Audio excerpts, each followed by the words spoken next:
Hi, it's Andy from Coffee and Time. I'm going to discuss rats and mice. Now that's a subject most people who have chickens will be dealing with or have to deal with at some point, but they certainly won't want to really be talking about it, or shall we say making it public knowledge. Unfortunately, if you believe on your journey as a new chicken keeper that this is not going to affect you, you really do need a little bit of a wake-up call, because unfortunately chickens do mean you will have to deal with the furry friends, aka the common rat, and to be blatant as well, mice. So you will have to deal with those, should we say, creatures, and you will have to find a way to manage it. And I'll have a quick discussion about that. I'll show you what I do, how I manage it, how you possibly can, and basically the signs and the places you need to look for evidence that you have a problem. Right then, in front of you, you can see 4 different methods I personally deploy to, should we say, control, eradicate, and basically stop any problems with rats or mice coming about. You will have to make your own decisions which one you would prefer, but I deploy all 4 and I do it very successfully, and I do not incur any problems. And if I do get 1 or 2 furry friends, they are swiftly dealt with using the array of these methods. And I'll quickly just discuss each one so I can give you a brief insight into it. Right then, the first one I'm going to discuss is the commercial bait box. Now, I do like it. I didn't have one for a long time, but now I've got it, I would never be without it. The advantages of it are, obviously, it's there 24/7, 7 days a week. It's always there working for you. It's doing its job. So you can actually be fully assured there is a measure in place, no matter what time of day, that you have something in place that's taking care of rats and mice. The disadvantage is you're dealing with a poison. Now, if you've got pets, if you've got small children, even wildlife around you, you will have to take those measures to protect and prevent them from getting access to the box and possibly getting into the poison. They are regulated, and so is the bait, and you need to make sure the products you buy are fully licensed for you as a homeowner to use in the situation that you want it to, for rats, mice, in the domestic setting. So always hand put gloves on when you're dealing with these boxes and that, not only because of the poison. If rats have been all over it, they do carry various numbers of diseases and, shall we say, parasites and things like that, and not just the poison, you're protecting yourself against the rats itself. Right, this is the actual box itself. You've got an entrance hole, an exit hole, and a compartment where the poison sits. This model comes with a key. You literally turn the key, that unlocks the lid, and you can then open the lid. This is a well used one, so it's slightly dirty. Inside you can see the compartment where the poison goes, and the rats and mice can go either side. You have a bar which you then put your poison blocks in. This will sit on top and click in place, and that keeps the poison there so they can't take it out, and they can just nibble it in there, as you can see the remnants of it there. Once you've loaded up the magazine with the bait blocks, it is quite simple. You just close it over, snap shut, it's good to go and redeploy again. Now, the actual poison blocks for this particular brand I'm using are like this, little square blocks, and it's blue. They come in various different colours and that, but that's the brand I'm using. It does the job, like I say. It's there 24 hours a day, and like I said, I very rarely get to the point where the other methods I'm going to show you need to actually be deployed and used. Quite often they're set up in conjunction with this bait box, but since using this I have very little cause to use the other methods, so I do rate this. You can see the magazine fully loaded now, and I'm just going to close the compartment again. Right, that would be good to deploy. The only thing I will state is storage of the bait and the deployment of the actual bait box do have a lot of requirements on you as the user, and legal requirements that you use it in a safe manner, and obviously you've following all the guidelines and you're using a recommended product. So you will have to check all that out before you deploy any poison setup yourself. But yes, you should always be looking for a regulated brand, and you should always be thinking safety of not only yourself and others, but wildlife and potentially anybody else within the area. The next item I'm going to show you is the Humble spring trap. Now, these have been around forever and a day. You would have seen them anywhere from, shall we say, I don't know, cartoons, anywhere like that. You know, these are instantly recognisable for what they are. Do I like them? I have caught rats, I have caught mice, and when I first started keeping chickens, these were my primary defence. I don't like them. They come at a risk of dangers. Ideally, you know, you try to keep something like this out the way of prying fingers, or should we say pets, wildlife and that. But due to the nature of how this trap is deployed, that's increasingly difficult. And not only that, that spring goes over with a big thump, and a little kid with a finger in it, it's going to hurt, if not break a little finger. A cat's paw, a dog's nose, or even just a songbird setting it off, you know, to small wildlife other than rats and mice which you're targeting, it can be fatal. These aren't, shall we say, my preferred method. I have deployed this, like I say, to catch rats, and it has been successful. But quite often, rats being quite sizable, it will go over, give them a massive thump, and they will still manage to wriggle away if they're not impaled on those spikes. So it's not the most effective way to deal with a rat, although, as I've just said, mice, it will take a mouse right out, you know. So yeah, I'll just quickly show you how this works, and you can see what I mean about when it goes over and possibly injuring a pet or a small person, shall I say. They shouldn't be able to get at it, but unfortunately, due to the nature of how these are deployed,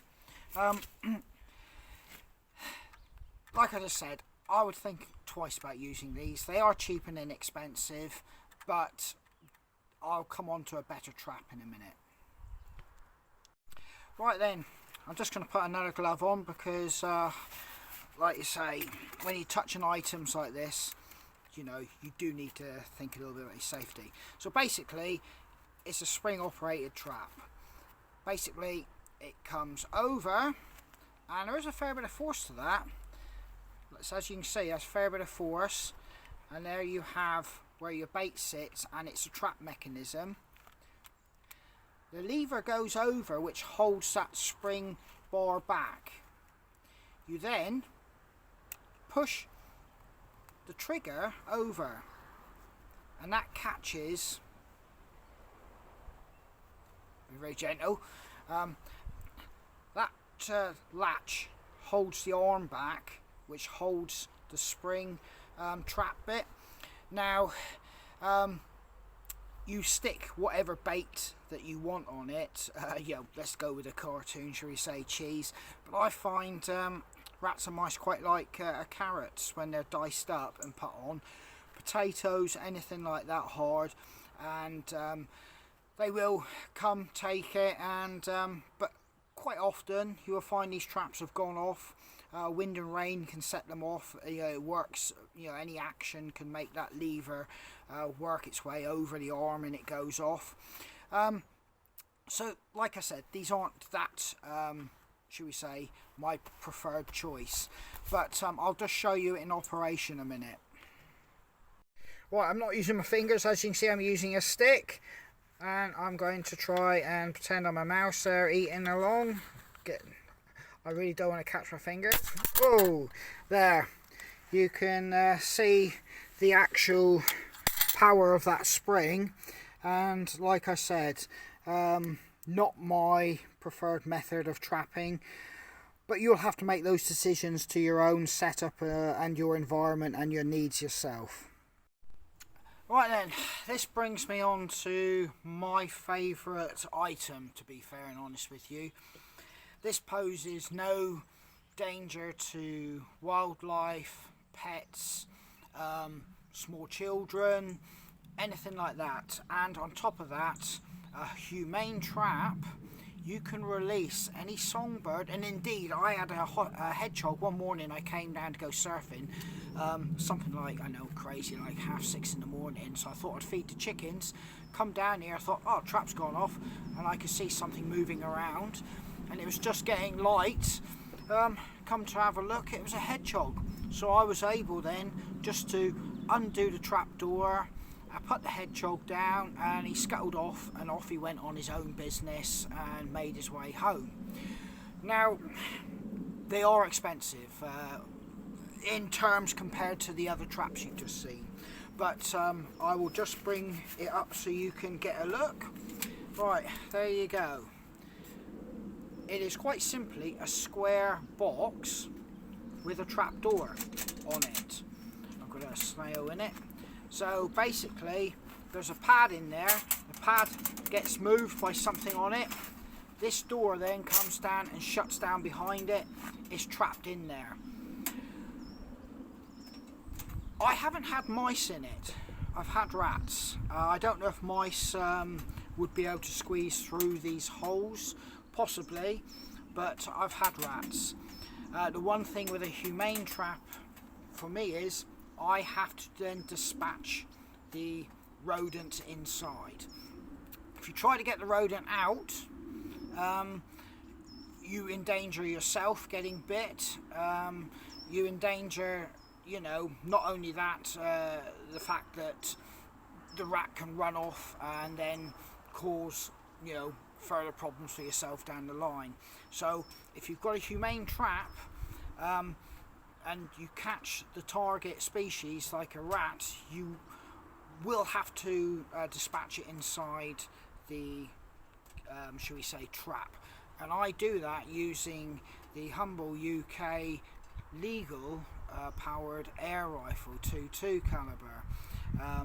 So hence why I'll bring that into the discussion in a minute. I know people would say it's humane. Just take the rat up the road and, should we say, let it go. I don't know what the laws and regulations would be regarding you just releasing vermin on somebody else's property, public land or anything like that. You would have to check your own region for the rules and regulations stating that, but I don't consider that wise practice when you're dealing with vermin. They carry disease. They are wholly and solely a pest, not only to mankind, but all other forms of, shall we say, animals as well, with their ability to carry disease, parasites and the like. So I would strongly suggest you dispatch the, should we say, rodent inside, and dispose of it as your region's and local authorities' preferred method, which you can find out by just contacting them. All I use at this particular point, once I've dispatched it with the air rifle, I then undo the strap, tip it into a plastic bag, do the plastic bag up, and then put it in a safe place till I dispose of it. You do not want to leave dead rodents lying around. As I've said, they do have disease, and if they're left around, they'll bring other unwanted animals into the situation themselves, i.e. foxes, stoats, weasels and things like that. They're all looking for a free meal. But yeah, if you've got one of these, you can release anything that you're not targeting once it's in there, and it will be unharmed. And I'll yet again just do a very quick demonstration so you can see. As you can see, it's set. The lever's in the upright position. The actual pedal is set with the lever holding it. The door is in the upright position, folded on a spring mechanism.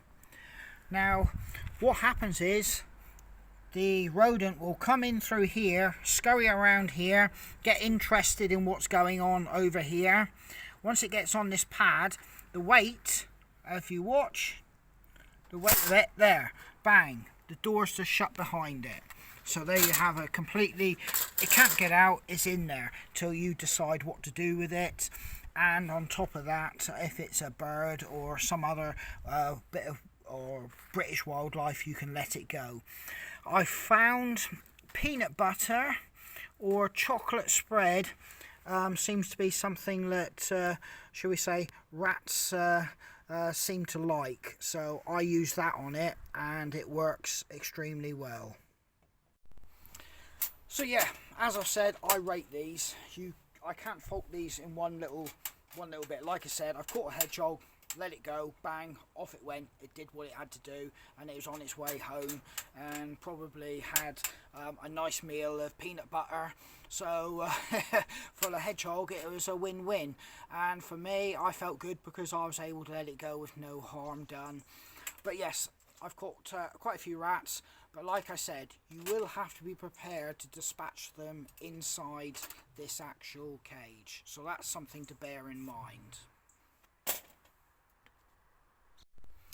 Right then, that brings me on to the Humble UK air rifle. This is an inexpensive one. I've had dearer ones in the past, but I don't really hunt anymore. So this is just a cheap one as a garden pest control, and shall we say, to dispatch rats. I've taken rats that have been running along the hedge line here occasionally when I've had to, but its primary role now is for dispatching the rats inside the humane trap. Now, it's .22 caliber. I'm not going to talk too much about the rifle and the make of it and everything like that. I may cover that in another topic of discussion, should we say, at a later date. But yeah, it's a .22 air rifle with the legal power limit, and it will do the job. And if anybody's in any doubt, I'll try and do a quick little demonstration now. Right, I'm going to load this air rifle up. I have an open field behind me, behind this hedge, and you can see I'm shooting well down into the hedge, which is soft soil there. So I'm just going to shoot this can, just to give those that are probably not aware that a UK air rifle has enough power to dispatch a small rodent. Hopefully this will allay any fears you have. So basically, it's nothing too technical. Just break the barrel, insert a .22 pellet, and I'll move back and shoot that can, which you'll see roughly there.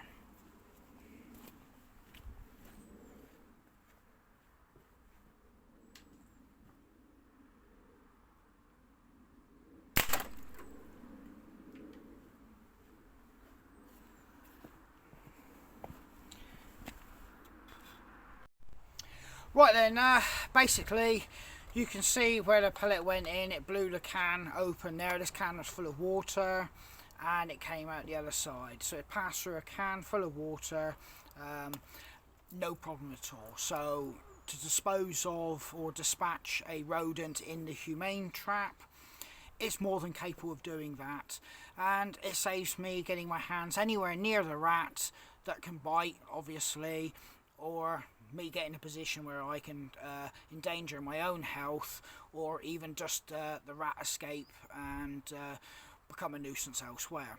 So yeah, the humble air rifle is a consideration, although that comes with its own set of laws, rules, regulations. Obviously I have a garden which is compatible within the rules, and I use it within the rules, within the, or shall we say the laws, and I'll clarify that, the laws, that I can actually use this air rifle to the purposes that I require. You will have to do all that homework yourself, and obviously seek professional advice on whether that is an appropriate method that you can deploy against rats and mice. But I've just shown you it as part of my, shall we say, methods to which I help keep my, shall we say, rodent population down if needed. Chickens themselves, they are messy eaters. I feed in a open bowl, heavy one, so they can't tip it up. It is really solidly heavy. Now the reason I'm not using, shall we say, those feeders like on-demand feeders is because I remove that at least an hour or 2 hours before last light. That gives the chickens a chance to pick up and eat the little bits and bobs that they've left behind. And also, because there's nothing left behind overnight in here, I'm not likely to encourage wildlife that, or the rats and the actual mice, because there's a food source for them. Even though you might think it's only a small source, it's still something that will bring them to this location. Now, chickens are messy eaters. When they eat, they will scratch and kick, and obviously you get odd bits and bobs, which I can see here, left on the ground. That's why I remove it, like I said earlier, before it gets last light, so they have a chance to eat that up. If you're going to feed your chickens treats, the issue that you're going to have is, if you're scattering it on the floor, the chickens will likely miss some of it, but obviously the rats and rodents won't. They'll still come for that. Never feed your poultry kitchen waste or human food, because the simple reason is that will absolutely skyrocket your chances of getting rodents. And on top of that, there is legislation and rules and regulations stating that you shouldn't do that because of pathogens and potential contamination of your flock from human food. So you shouldn't be doing that anyway. But yeah, hygiene and management of feeding the chickens and the, shall we say, way you feed them can have a big impact on, shall we say, the chances of you getting a rodent population that does, shall we say, get out of control. I'm going to quickly come on to where you should be looking and what you should be looking for, and I'll quickly walk you through my setup here and show you where I've had issues, where I'm deploying my traps, and what I'm casually just looking for on a daily basis. I'll also show you some areas where I know there is or has been some activity, shall I say, and I'm currently on top of that, and I'll just walk you through that, and I'll let you see what I'm talking about. Right then, you can clearly see that on that corner post of my fence there, that, or the chicken run shall I say, you can see a very small little, shall we say, area there. Now I can see there's been a small little bit of activity where the soil's just been pushed over, or vegetation shall I say. It hasn't come along this way, although they have done in the past years, and this is where I would be sighting my humane trap. I wouldn't be sighting the bait box here because this leads into my garden. If you remember what I said, you have to be extremely careful where you sight that, and I usually sight that just over the opposite side of that post, because the children and pets don't go there, because we get a raft of stinging nettles and everything like that, and it's pretty inaccessible for them. But yeah, you need to always be scanning along the fence line of your run, and you'll see run marks. Now, as I said to you, where I showed you where I had activity, you could see where historically they were going in there.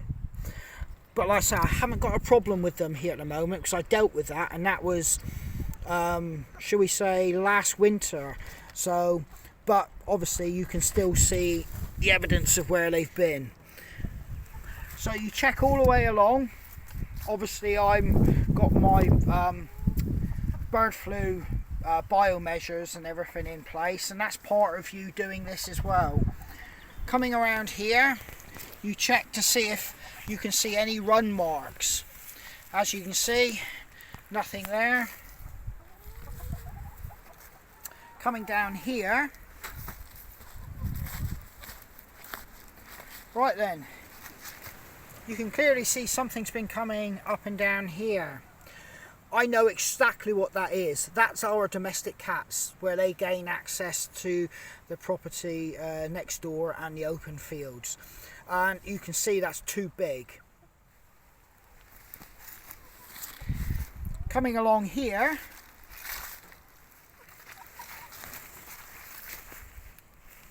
this is where I'm currently targeting, on that opposite side of that pillar.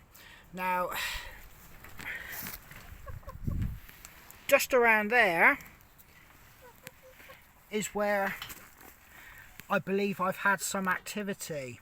So I sight the bait box completely blocking this area here, so they have to pass through it.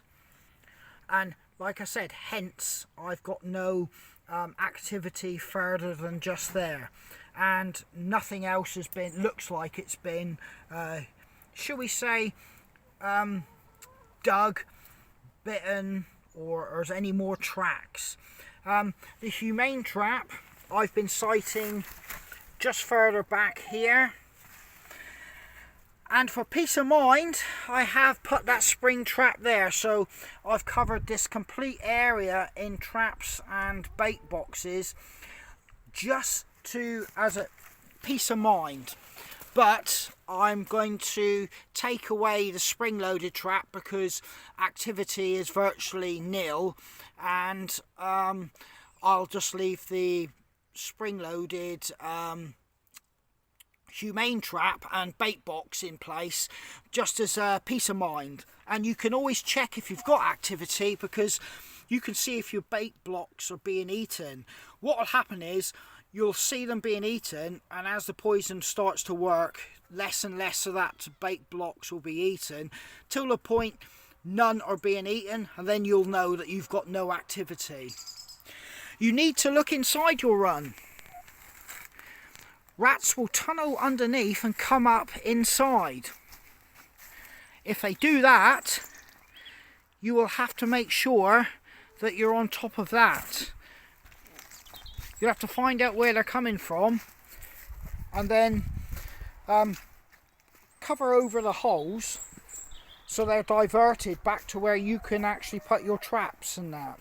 But as you can see, I don't actually have any holes other than the one the chickens have got there, which they are sort of like rolling around and dust bathing their feathers. But no, do your perimeters, look for holes, and look for tracks and marks. And put your actual traps and bait stations in appropriate positions to catch the offending rodents, but obviously always with, and the first consideration is safety to shall we say, other people, yourselves, and wildlife and other animals. Yeah, you need to have a clear area so there's nowhere for them to hide and, shall we say, make their home nearby. As you can see, the vegetation is quite short around here. That aids me in tracking and also deploying my methods of rodent control. In the summer though, we do get, towards the warmer months, the stinging nettles come up, and obviously that deters young kids, but they don't come down here during the winter months, quite simply because of the mud and the mess. But yeah, keep it vegetation and all your mess to the minimum around your chickens. That way that you'll give you a better chance of not having any issues to deal with in the first place. As you can see here, I've kept it back pretty tidy as well. I do have one area of concern, and that is this rock pile. Now, that's from a building project which is going to be going up the top of the property, but till then, unfortunately, that's staying there. So I can't wait to get rid of that, but realistically, you don't want to have anything like that there. Although I do keep an eye on this area, and I don't have any shall we say, telltale signs from that pile of rubble at the moment anyway.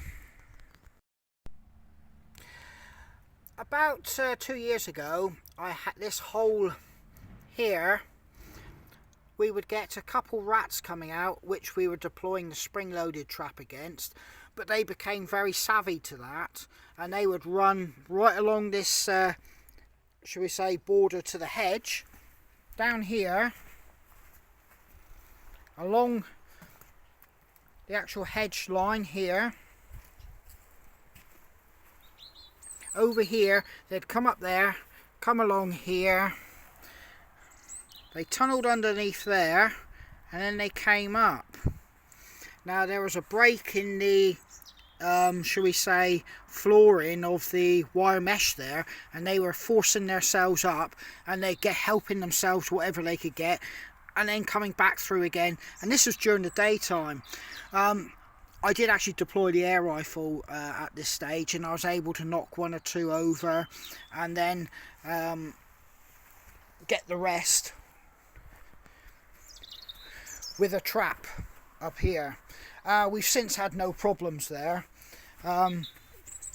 Yeah, so like I say, with the varying methods I have multiple choices to deal with any problems that arise. My chicken feed is kept in a workshop a good 100 metres from the chicken run itself. That aids in stopping any, shall we say, chances of, shall we say, rats trying to get near the chicken feed because it's close to the run. This is in a concrete floored building and walls with no egress for them to get into, and the cats live in the first bit of the outbuilding with a cat flap so they can come and go. So obviously cats living in here, we're not going to get no rats. You will naturally have to be aware that if you're feeding birds and wildlife in your garden or property, that's another route or avenue rats or mice may find access to the chickens through that method as well. Because obviously if there's food there for the wildlife that you're feeding, it's only a short little hop, skip and a jump before they start looking down where your chickens are to.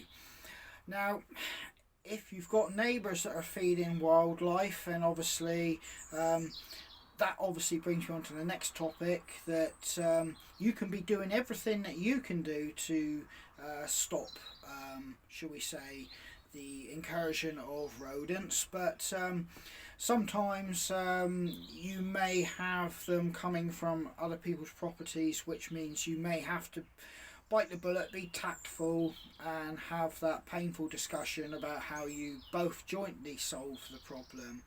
Um, Thankfully, I don't have to deal with that issue, and thankfully that, like I said, I do keep on top of it. As you can see, I've always got a bait station, a humane trap, always on the go, and I do have the other two methods if needed. I will have to say we do have the cats themselves. They've had one or two over the years, but they're not, shall we say, a foolproof method just to say have a couple cats, because anybody that's got got a small holding, got chickens or anything like that with cats will categorically back me up and say cats might get one or two, but they're not like in fairy tales, they're not going to solve your problem if you've got rodents.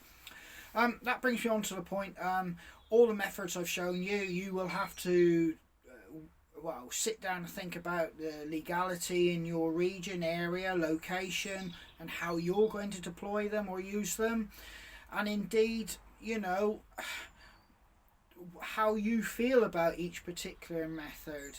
As I've just discussed, some people aren't too keen on, shall we say, dispatching animals and would probably prefer to release if they had a humane trap, but as I've just said, I don't know the legalities on that, and I would strongly think you would be discouraged from releasing vermin and pests in other people's properties and anywhere else for that matter, but that would be something for yourselves to check out. Yeah, so in all the methods I've used, you will have to do your own research and look at the viability. But I hope you found that reasonably informative, and if nothing else, you've seen how somebody else is dealing with their issues surrounding rodents, because not many people will talk about it. And yes, it's not just the chickens. There's that saying that you're never more than a few meters away from a rat wherever you are. So, you know, it's not just about chickens, but as a poultry keeper, it is your responsibility to do everything you can regarding rodents for yourself, your neighbours, your flock, and shall we say the environment, and not let anything get out of control. So this is Andy from Coffee and Time signing out. So yeah, cheers and all the best.